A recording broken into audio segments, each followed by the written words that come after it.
अस्सलामुअलैकुम। मेरा नाम दानियाल आज़म है और मैं उम्मीद करता हूं कि आप सब लोग खैरियत से होंगे। आज की वीडियो में हम बीटीसी और एथेरियम का टेक्निकल एनालिसिस देखेंगे, एंट्री पॉइंट्स, एग्जिट पॉइंट्स और ये जो डंप हमारे पास हुआ है इसके बारे में डिस्कशन करेंगे कि ये डंप कहाँ तक हमारे पास वर्स्ट केस में जा सकता है और हमारे पास कौन से वर्स्ट केस सिनेरियोज हैं जहाँ से आपको एक अच्छी और परफेक्ट एंट्री पॉइंट मिल सकती है, और अगर आप डे ट्रेडर और स्कैल्पर हो तो आपको किन पॉइंट से मार्केट से एंटर होना चाहिए। ये सारी चीज़ें हम आज की वीडियो में डिस्कस करेंगे। इसी के साथ साथ अगर आप इस चैनल पर न्यू हो तो लाजमी चैनल को सब्सक्राइब कर लो। अब हम डायरेक्टली चलते हैं चार्ट्स की तरफ। सबसे पहले अगर हम एथेरियम को 1 आवरली चार्ट पे देखें तो मैंने आपको कल के दिन में स्ट्रेट फॉरवर्ड मैंने आपको गाइड किया था कि हमारे पास सिचुएशन अच्छी नहीं है और मार्केट ने वापस की तरफ आना है। मैंने आपको स्ट्रेट फॉरवर्ड बताया था कि हम ऑलरेडी मार्केट टॉप के करंट साइकिल के टॉप तक हम पहुंच चुके हैं और करेक्शन को एक्सपेक्ट करो। अब जो भी एक ट्रेडर कोई एक एवरेज ट्रेडर भी था ना, उसको भी इस बात का पता था कि चार्ट्स के अकॉर्डिंगली हमारे पास डंप एक्सपेक्टेड है और प्राइस ने नीचे की तरफ आना है। अब मैंने आपको कल के दिन में स्ट्रेट फॉरवर्ड एक दो एंट्री पॉइंट्स बताए थे। मैंने आपको कहा था 2510 से मार्केट में एंटर होना और ऑल द वे अप जो आपकी अपर रेजिस्टेंस है वहां तक प्रॉफिट लेना। तो ये आपने अगर कल मेरे कहने पे अगर आपने एंट्री ली तो आपके ये स्ट्रेट फॉरवर्ड 2510 से लेके आपके कुछ 5% आपके प्रॉफिट बनते थे विदाउट लिवरेज। ठीक है, अब जो कुछ होना था मार्केट क्रैश होगी, क्रैश तो नहीं, ऑल्दो हमारे पास एक छोटी सी करेक्शन हुई है। ठीक है, तो अगर हम इसको देखें, इसके अकॉर्डिंगली अगर हम देखें जो हमारे पास इस टाइम पे एथेरियम के लिए जो मोस्ट इंपॉर्टेंट दो चीज़ें वो एक ये है कि मार्केट इस टाइम पे जो है वो हमारे पास ये डबल बॉटम जनरेट ना करे। अभी अगर आप ये इस लेवल पर देखो तो जो मैंने आपको कल भी ये बात बताई थी कि अगर मार्केट आके यहाँ पे डबल बॉटम जनरेट करेगी तो हमारे पास एक न्यू साइकिल जनरेट हो जाएगा जो फिर हमारे पास हायर लोस का डंप की तरफ हमें लेके जाएगा। अगर आपको इस चीज़ का पता हो कि मार्केट अपना साइकिल उस टाइम पे चेंज करती है जब यहाँ तो डबल टॉप क्रिएट हो जाए या डबल बॉटम जनरेट हो जाए। इस टाइम पे अगर हम देखें ना तो हमारे पास डबल टॉप है ना हमारे पास डबल अभी तक बॉटम जनरेट हुआ है। ठीक है, अभी अगर आप यहाँ पे ये एथेरियम को देखो तो ये हमारे पास विक्स क्रिएट हुई है, कोई भी कैंडल ये इस प्राइस टैग 2440 से नीचे क्लोज नहीं हुई। ठीक है, ऑल्दो ये हमने यहाँ पे एक बहुत बड़ी विक अभी करंट टाइम पे देख ली है, लेकिन स्टिल जब तक इसकी कंफर्मेशन नहीं होती, कैंडल नीचे क्लोज नहीं होती, वी आर स्टिल बुलिश। ठीक है, अगर यहाँ पे हमारी कोई भी कैंडल नीचे क्लोज नहीं होती तो फिर मैं यही एक्सपेक्ट करूंगा कि अब ये हमारे पास यहाँ से हमें एक और हायर हाई मिलेगा। लेकिन अगर हमारी कैंडल एथेरियम की नीचे आती है, एक कैंडल कुछ 2440 2420 से नीचे क्लोज होती है, तो फिर ये एक्सपेक्ट करना कि अब हम हायर लोस और नीचे डंप की तरफ जाएंगे। अब एक सिचुएशन हमारे पास आ गई डंप की, एक आ गई हमारे पास पंप की। मैं आपको दोनों सिचुएशंस एक्सप्लेन कर दूंगा, आपने उसके अकॉर्डिंगली डिसीजंस खुद लेने हैं। अब अगर हम लोअर सिनेरियो की बात करें जो हायर टू लोअर है, उसके अकॉर्डिंगली हमारे पास दो मेजर सपोर्ट्स हैं जिनको आपने देखना है। नंबर वन क्या है हमारे पास? नंबर वन ये 200 मूविंग एवरेज। ठीक है, अगर हमारी ये 200 मूविंग एवरेज हमें सपोर्ट नहीं प्रोवाइड करती तो फिर ये एक्सपेक्ट करना कि मार्केट नीचे इस वॉल्यूम को टेस्ट करने आएगी जो एथेरियम का मेन वॉल्यूम हमारे पास जहां पे सपोर्ट है। और जो एथेरियम की मेन वॉल्यूम सपोर्ट है वो ये ऑरेंज लाइन जो आप देख रहे हो यहाँ पर 2280 के करीब।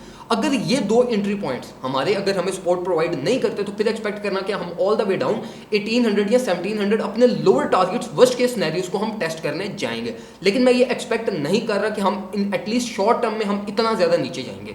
अभी हमारे पास अगर एंट्री पॉइंट्स की बात करें तो एंट्री पॉइंट्स मैंने आपको ट्विटर पे अपडेट दिया था, मैंने आपको स्ट्रेट फॉरवर्ड कहा था बाय डिप करो। ठीक है, मैंने आपको सिग्नल भी एक किस्म का दिया था कि डिप बाय करो, आपके पास जो है ना वो इंस्टेंट प्रॉफिट बन सकते हैं। अब अगर करंट मार्केट के अकॉर्डिंगली अभी तक आपने अगर कोई एंट्री नहीं ली तो मैं आपको रिकमेंड करूंगा कि आपकी पहली एंट्री होनी चाहिए 200 मूविंग एवरेज पे। ठीक है, जब तक प्राइस ये 200 मूविंग एवरेज तक फॉल नहीं करती यहां से एक अपनी एंट्री लेना, लेकिन इस एंट्री को एज अ मेजर एंट्री मत लेना। अब आपने मेजर एंट्री कहां से लेनी है?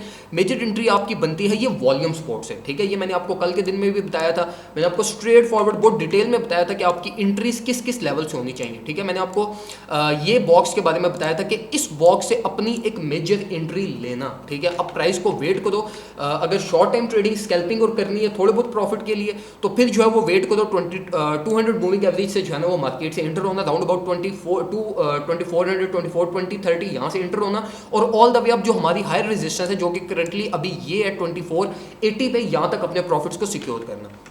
अब अगर हम थोड़ा सा बुलिश केस के बारे में बात करें जो हमारा हायर टू हाई है, उसके अकॉर्डिंगली अगर हम देखें तो हमारे पास ये जो रिलीफ रैली है ना, अगर ये रिलीफ रैली हमें ले जाती है कुछ 2550 से अबव तो फिर हम कंप्लीटली बुलिश हैं और हम एक्सपेक्ट करेंगे कि हमारी प्राइस जो है वो ऑल द वे अप एक न्यू हाई जनरेट करने जाएगी। अब इसकी कंफर्मेशन आपने किस तरीके से करनी है?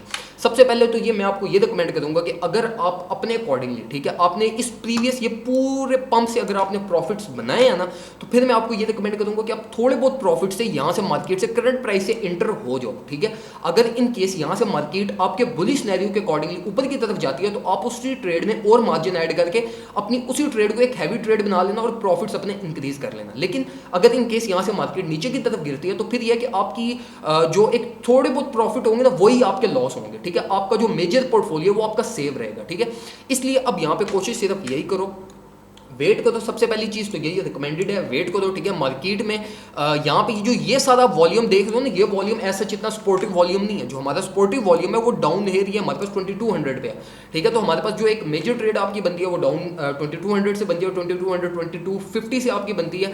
अगर इसी तरीके से आप जो है वो हायर हाइस की बात करो तो करंट मार्केट प्राइस से इंटर हो जाओ, ठीक है। थोड़े बहुत प्रॉफिट के लिए थोड़े बहुत मार्जिन से मार्केट में इंटर हो और ऑल द वे आप हायर रेजिस्टेंस जो आपका ये बॉक्स है यहाँ तक प्रॉफिट टेकिंग टारगेट रखो, यहाँ से प्रॉफिट अपने सिक्योर करके मार्केट से एग्जिट कर देना। अब अगर हम ज़्यादा बीटीसी की बात करें तो बीटीसी की एज सच परफॉर्मेंस जो है ना वो अच्छी नहीं है। उसकी वजह क्या? उसकी वजह यह है कि जो बीटीसी का हायर हाइस का साइकिल था ना वो ब्रेक हो गया, ठीक है। अब यह है कि हमारे पास बीटीसी का डबल बॉटम जनरेट हो गया। अब यहाँ पे मैं एक्सपेक्ट कर रहा हूँ कि बीटीसी फॉल करेगा, लेकिन बीटीसी को बहुत ज़्यादा मैं एक्सपेक्ट नहीं कर रहा फॉल करेगा। जो मेजर लेवल ऑफ सपोर्ट है बीटीसी को वो ये रेड लाइन है जो कि हमारे पास है $37,000 पे।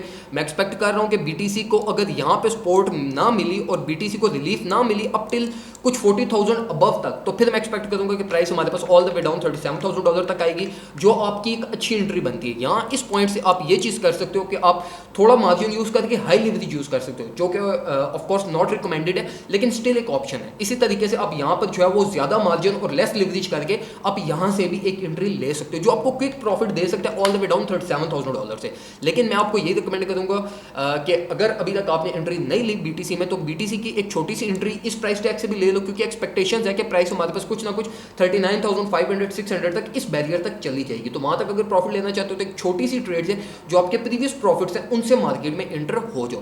इसी तरीके से जो आपका मेजर ट्रेड टारगेट है वो आपका ऑल द वे डाउन हमारे पास ये बॉक्स है जो कि 33,000 35,000 के राउंड अबाउट इस प्राइस टैग में।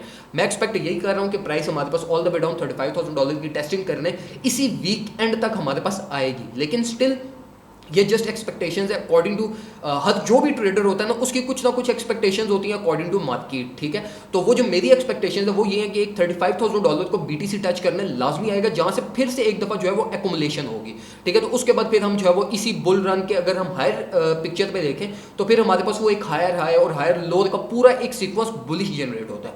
तो उसके अकॉर्डिंगली अगर आपने चलना है तो मैं आपको यही कहूँगा अपनी मेजर ट्रेड के लिए वेट को तो ऑल द वे डाउन 35,500 या इस फिगर्स के 35,000 के करीब करीब का जो फिगर है यहाँ से अपनी एक मेजर ट्रेड इंटर करना, ठीक है। और करंट प्राइस टैग से एक छोटी सी ट्रेड चला दो और उसको ऑल द वे आप 39,500 तक जो है वो उनको इसके प्रॉफिट को सिक्योर करना। मैं आपको यही रिकमेंड करूँगा इस टाइम के लिए कि बीटीसी पर फ्यूचर्स ट्रेड ना ही करो तो बेहतर है, इथेरियम पे आ जाओ, क्योंकि बीटीसी का डबल बॉटम जनरेट हो गया और एक्सपेक्टेशंस यही है कि बीटीसी नीचे की तरफ और आएगा और इसी टाइम के बीच में ऑल्ट सीजन जो है वो कुछ ना कुछ जो है ना वो एक एक्स्ट्रा बेनिफिट ले लेंगे जिसमें वो कुछ ना कुछ पंप होंगे।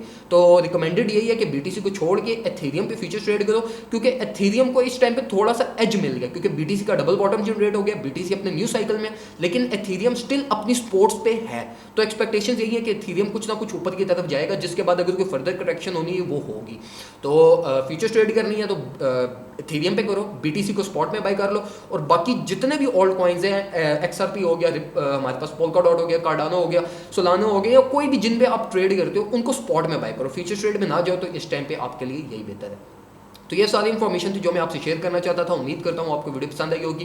वीडियो पसंद आई है वीडियो को लाइक करो, कमेंट सेक्शन में कोई और चीज़ पूछना चाहते हो वो पूछो और चैनल को सब्सक्राइब मस्ट कीजिएगा। थैंक यू सो मच, अपना ख्याल रखिए, अल्लाह हाफिज़।